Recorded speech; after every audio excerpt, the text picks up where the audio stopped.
I have found 7 of the greatest PlayStation hacks and also tips and tricks that I could find on the internet, and we're going to test every single one of them in this video. First, let me show you how you can use an Xbox controller on your PS5. Trust me, this actually works, but you're going to need one of these USB dongles. If you purchase one of these USB adapters, you can get them from a few different manufacturers. Plug it into your console and press and hold the sync button on both the USB dongle and also on the back of your Xbox controller. This will successfully sync and connect the Xbox gamepad to your PS5.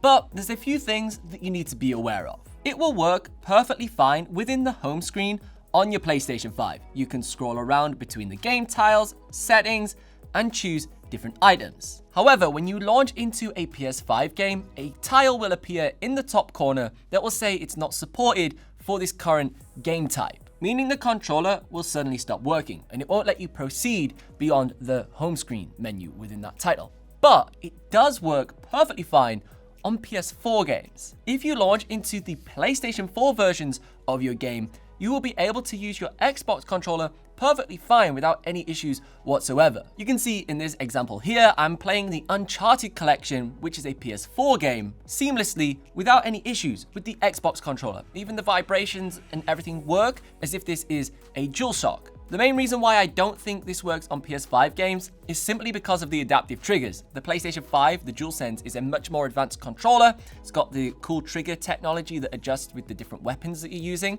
So it needs a little bit more, almost a different style of processing on the information that it's sending and receiving to your gamepad. So I think that's the main reason why this is not compatible on next-gen titles. Considering you can purchase these for around $10 to $20, it's pretty cool that it actually works, and it's great for using secondary gamepads. So if you already own multiple consoles, it lets you just quickly set up a second controller for a friend coming around. You can play an old version of a PS4 game split screen without having to spend $60, $70 on a new PS5 game controller. Next, let me show you how you can get better graphics on your PS5 and improve the output image from your display. Go to Settings, Accessibility, and Color Filters. Here you will have a few different options that you can choose from. Change this to green/red and set the intensity to 90%. Basically, this will apply a saturated color filter over the top of your gameplay to give it more boost and vibrancy in the overall output image that you're seeing. Technically, this is an accessibility feature for color blindness, so you can tweak the output image for how your brain's perceiving it, but you can actually play around with it to just make your TV just look a little bit better. To take this one step further, you can also enable high contrast mode, which will invert the background image on your PlayStation 5 menus, making it look way cooler and also easier to read the text on screen. Next, let me show you a feature that got removed on the PS5, but was incredibly popular and useful on the PS4. If you are a Sony gamer who came over from the PS4, you'll be aware that there was a browser app on the PS4. This let you boot up Google, browse the internet, do your online shopping, go into different websites and watch YouTube and so on. However, when Sony released the PS5, for some reason they blocked the browser app, although it can actually run Google perfectly fine. Well, thankfully, there is a workaround. First, go to the home screen and open up the game base, and then send your friend a message with the link PlayStation.com. This will allow you to open up an active URL within the chat log with your friend. If you try this with Google.com, it doesn't work anymore. About a year or two ago, it worked perfectly fine. Then PlayStation blocked that, but there is a workaround to get onto the official PlayStation website, and then this will boot up the browser portal. Within here, you can browse around the official Sony website and scroll all the way down to the bottom and use their social media links and handles to get out of the official website and go onto Google itself. If you click the YouTube hyperlink icon, this will take you over to YouTube's website, and then if you find a video that has Google in the description, you can click on google.com, and then you have full free access of the browser to do whatever you want to do within that. This now gives you full web access on your PS5, and you can take this one step further by pressing the options button on your PS5 controller, and then pin the browser to the side, now letting you game and surf the web simultaneously. Perfect if you're waiting in a game lobby and you're a little bit bored, you can have a little look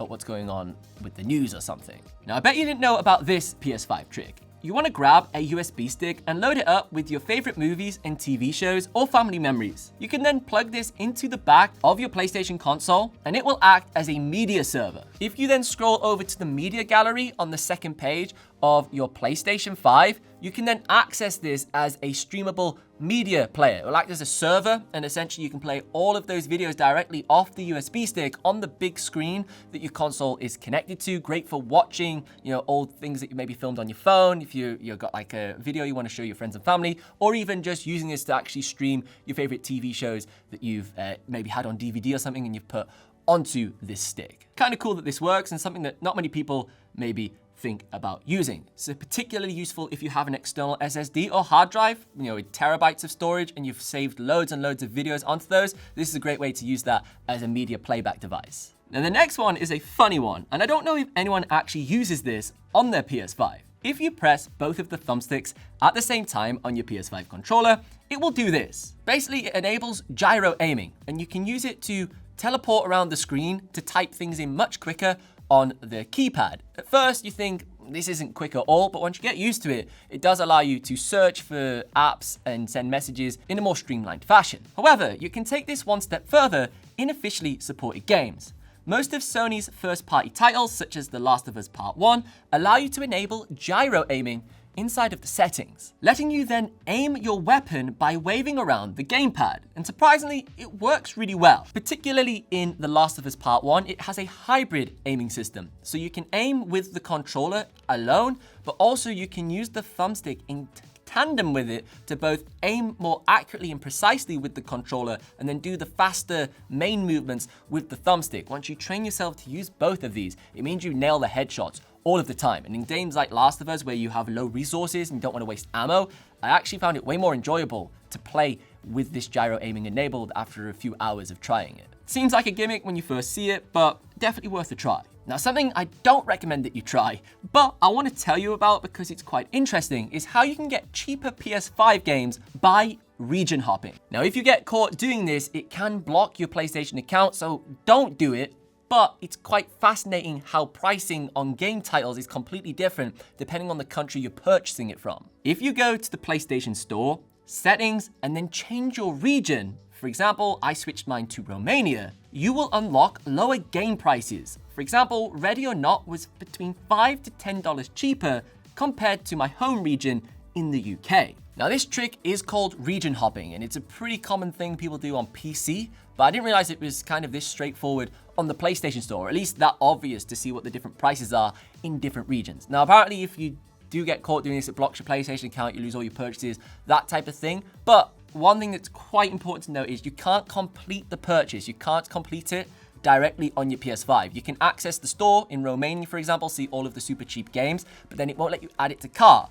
But if you do enable a VPN, and there's ways to do that on your PS5, or you go to a web browser and complete the purchase elsewhere, that will then obviously apply that cheaper game price to that account and then to your gamer ID for you to boot it up. As I mentioned, I do not advise trying this. It will have your account blocked if you get caught doing it, but it's a fun fact that I'd like to share. We will take no responsibility for the outcome of your decisions. Now, something that I have been testing out a lot recently is 8K gaming, both on my super powerful gaming PC and also now the PS5 Pro. When the PS5 Pro first launched, it wasn't capable of 8K gaming like it was promised. A few games like Gran Turismo just allowed you to do photo mode, where you could just take pictures in 8K, but now there's quite a large list of games that support this. Now, I do actually own an 8K TV here in the studio for testing things like this, and surprisingly, F124 and F125 support 8K at 60 FPS output. You need to go to your system settings on the PS5 and enable it within the resolution options, but straight away it natively works. I could play Formula 1 at 8K 60 FPS on my PlayStation 5 Pro and it looked beautiful.